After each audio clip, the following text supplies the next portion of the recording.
Oke, aku mau lanjutin pembahasan UTS-nya ya. Nomor 12 ya, nomor 12 itu sebentar. Aku balik dulu lampunya. Eh, Nomor 12 itu dia ngomongin tentang isotop ya. Oke, jadi isotop. Oke, di catatan kita kemarin ada, ya aku nulis tapi mungkin aku nggak ngomong karena aku agak lupa kemarin kan kita buru-buru ya. Kemarin tuh aku ngejelasin cepet banget karena kita buru-buru. Aku nggak tahu bakal ada pertemuan berikut lagi atau enggak. Jadi kayak semua aku ikat jadi satu gitu. Jadi isotop itu kan belakangnya P ya, berarti protonnya sama. Terus kalau isoton, BTW ini video ya, boleh di-share ke teman-teman yang lain-lainnya terserah. Aku nggak membatasi ilmunya terserah kalau mau di-share. Neutron sama kalau isoton. Kemudian isoelektron. Ya maaf ini aku tulisanku jelek karena tanganku udah sakit sekali rasanya. Isoelektron kan belakangnya elektron ya, berarti kan elektronnya sama. Elektronnya sama jumlahnya. Kemudian kalau isobar itu kan belakangnya AR ya. Sementara kan kalau di atom bawahnya kan Z atasnya A. Z itu kan nomor atom. Yang atas itu kan nomor massa ya. Nomor massa, nah nomor massa itu nama lainnya AR. Gitu. Jadi kalau isobar itu AR-nya sama alias nomor massanya sama. Nomor massa sama. Gitu. Nah, terus kalau isotop ya berarti kan protonnya sama tuh. Proton kan ditentukan oleh nomor atom yang bawah. Berarti cari aja yang bawahnya sama. Berarti jawabannya kan 1 ya dan 4. Tapi nggak ada dan 4. Jadi 2 dan 5. Ada nggak 2 dan 5? Ada, jawabannya B. 2 dan 5. Kenapa? Soalnya 2 itu kan TE52, atasnya 126. Terus yang 5 itu kan TE52 atasnya 127. Gitu. Jadi kayak gitu. Kayak mirip kan. Gitu. Maksudnya bukan mirip, sama bawahnya ya. 52. Ini aku nulis apa sih 52? Bawahnya sama-sama 52 berarti kan protonnya sama-sama 52. Gitu aja ya. Itu isotop. Kalau yang contoh isobar deh aku kasih contoh isobar. Isobar itu berarti coba pakai TE aja ya. TE bawahnya 52, atasnya 127 sama I. Iodin itu cuma di sebelahnya 53 tapi ada juga yang atasnya 127. Terus ada isoton. Isoton tuh biasanya yang paling terkenal ya. Na11 atasnya 23 sama Mg12 atasnya 24. Ini kan kalau dikurangi ya sama-sama 12 neutron ya.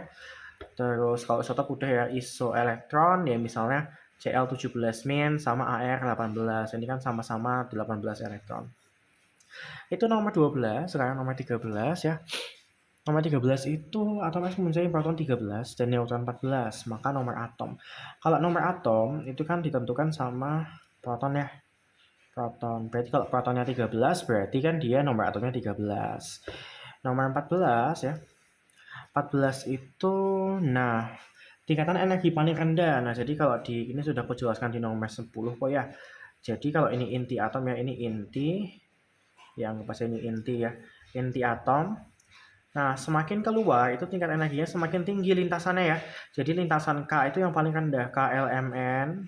K itu paling rendah ya. Berarti kan jawabannya yang K.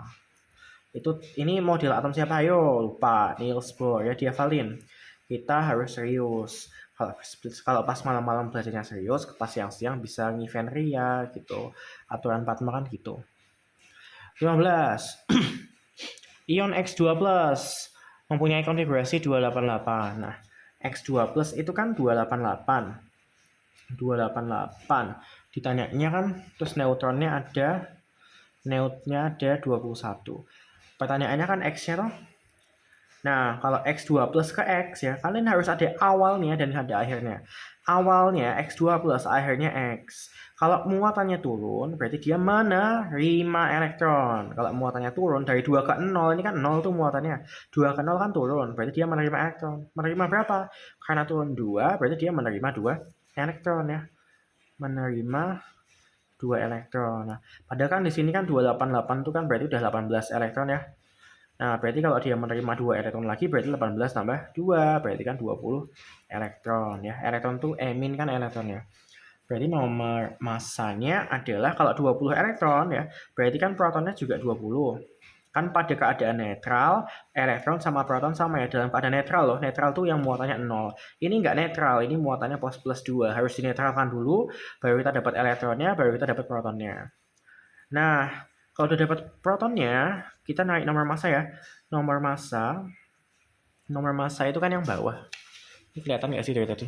Semoga kelihatan ya. Nomor massa itu kan yang bawah tuh ya. Nomor massa itu kan yang bawah. X ya, yang atas nih maaf, yang atas. Nah, itu kan dapatnya dari mana? Proton ditambah neutron. Proton tambah neutron, protonnya 20, neutronnya 21, berarti kan 41. Jawabannya adalah A.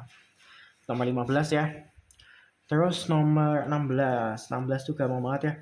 Cuma RB37. Nah, ini namanya konfigurasi Bohr. Konfigurasi Bohr. Dia dimintanya 37 enggak sih? Itu berarti kan 28, 18. Ini berapa ini? 36. 1. Ini berapa sih? 28 ya. So, 28 kan. Berarti kalau 28 kurangnya 9 ya. Berarti 8 terus 1. Itu berarti B. Soalnya kan yang kulit terakhir itu nggak boleh lebih dari 8 toh. Harusnya kan gini, 28, 18, 9 toh. Tapi kan 9 itu yang terakhir ditulis itu nggak boleh lebih dari 8. Ini kan masih lebih dari 8 tuh. Berarti dipisah lagi jadi 8 sama 1. Gitu. Jadi jawabannya bravo. Gitu ya. Terus itu ini kata kuncinya adalah yang paling belakang nggak boleh lebih dari 8. Kalau lebih dari 8 ya dibikin jadi 8 sama 1 gitu. Terus 17 ya, 17, iya benar 17. Terus 17, kalau misalnya bingung tanya aja di PC langsung ya. Jangan tunda-tunda, segera lebih baik. Karena kalau aku udah tidur ya sama aja gitu. Nggak apa-apa tanya malam-malam, yang penting kejawab aja sih. Maksudnya jangan sampai pas aku tidur nanti nggak kejawab. Tuh. Perhatikan gambar. Berdasarkan teori atom Niels Bohr, ini nomor 17 ya. Elektron dapat berpindah dari lintasan ke lintasan lain. Peristiwa yang ditunjukkan oleh nomor 1 adalah, nomor 1 kan gini. Ini ada inti atom ya. Ini inti atom. Kemudian ada lintasan 1, 2, 3. Nomor 1 itu ya, di sini kan dia elektronnya berpindah ya. Ya, awalnya kan elektronnya ada di mana tadi? Lintasan 2 mana? Ini sama sini. Nah, awalnya elektron di sini, tapi dia berpindah ke sini. Berpindah ke sini ya. Nah, kalau berpindah ke tempat yang lebih tinggi, ya, berpindah ke tempat yang lebih tinggi energinya, ya. Energinya, kan ingat ini kan kulit K, L, M, N, dan seterusnya ya. Semakin ke sana, semakin keluar ya, semakin keluar kulitnya, itu energinya semakin tinggi ya. Semakin besar kulitnya, maka tanganku udah gak kuat ini. Maka energinya semakin tinggi. Gitu. Berarti kan kalau dari kulit L ke kulit M, kulit 2 ke kulit 3, berpindahnya dari 2 ke 3 ya, kulit L ke kulit M, dia akan berpindah ke tempat yang lebih tinggi energinya. Nah, itu namanya adalah eksitasi. Nah, ketika melakukan eksitasi, dia juga akan mengemisikan mengemisikan. Dia akan menyerap energi ya. Nah, kalau eksitasi dia akan menyerap energi. Sudah gitu. Selesai. Terus kalau dia kembali lagi ke lintasan yang lebih rendah, energinya dia malah akan mengemisikan energi atau melepas energi ya. Gitu. Gampang. Lanjut dulu ke nomor berikutnya ya. Kayaknya yang akhir-akhir lebih gampang. Nomor 18. Oke. Berdasarkan persamaan Schrödinger, untuk memperkirakan keberadaan elektron dalam suatu atom dapat ditentukan dari bilangan kuantum utama, magnetik, sama azimut. Jawabannya A. Ya. Bilangan orbital dan bilangan kuantum. Itu tuh aku nggak paham ya sama ini semua ya. Tapi aku mikirnya jawabannya A. Soalnya kan bilangan kuantum utama kan lambangnya N ya. Itu kan menunjukkan kulitnya. Kemudian kuantum apa nih? Kuantum magnetik ya. Magnetik itu M itu menunjukkan kota orbitalnya. Sementara yang azimut tuh harusnya di setelah utama ya. azimut itu kan lambangnya L ya. Dia kan menunjukkan orbitalnya. Jadi kalau kamu tahu kulitnya misalnya 4, kulitnya 4 toh. Terus kamu tahu azimutnya 2. Terus kamu tahu mekaniknya +1 misal. Ya kan kamu jadi tahu karena kan 4, berarti kan 4. Terus ini kan L-nya 2 kan D, berarti orbitalnya toh D kan. Ini kan D punya 5 kotak toh. Terus M-nya +1, +1 kan di sini ya. Di sini +1. Bukan, di sini ya. Berarti kan ya sebenarnya ada 2 sih. 1 2 3 4 5 6 7 8 9. Bisa kayak gitu juga bisa kayak gini. 1 2 3 4. Sebenarnya kurang cukup juga ya. Yang A itu kurang cukup juga sih. Harusnya 4-4-nya sih bilangan kuantum utama, magnetik sama azimut sama spin. Bilangan tingkat energi nggak mungkin ya. Bilangan orbital dan bilangan kuantum aku nggak paham maksudnya bilangan orbital itu apa. Bilangan gelombang dan spin nggak paham. Dah, aku sih mungkin jawabnya A ya. Tapi kalau bisa sih yang ada 4-4-nya aja. Aku nggak bingung deh yang ini, maaf ya. 19. Nah, kelemahan Niels Bohr. Niels Bohr itu kan yang ini nih. Yang ada model planet tuh loh. Nah, yang ada model planet kayak gini. Model planet ya. Model planet itu dia Niels Bohr. Nah, dia kelebihannya ya aku tulisnya jangan gitu ya, nanti pusing. Kelebihannya itu adalah dia menjelaskan spektrumnya hidrogen. Udah aku jelaskan di video sebelumnya kayaknya. Menjelaskan spektrum hidrogen. Kemudian dia menjelaskan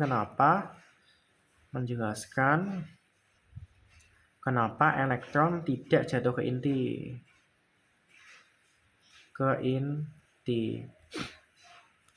Nah, tapi kelemahannya dia itu hanya bisa menjelaskan spektrum hidrogen, yang lain-lainnya nggak bisa. Unsur-unsur lainnya. Dia hanya bisa menjelaskan spektrum dari atom lain. Ya maaf ya, ini tulisannya jelek karena tangan udah kayak sakit banget. Nah, jadi nomor 1 tidak mampu menjelaskan adanya beberapa spektrum pada spektrum garis atom hidrogen. Nomor 1 tuh bisa ya, nomor 1 tuh harusnya dapat menjelaskan adanya beberapa spektrum pada spektrum garis hidrogen.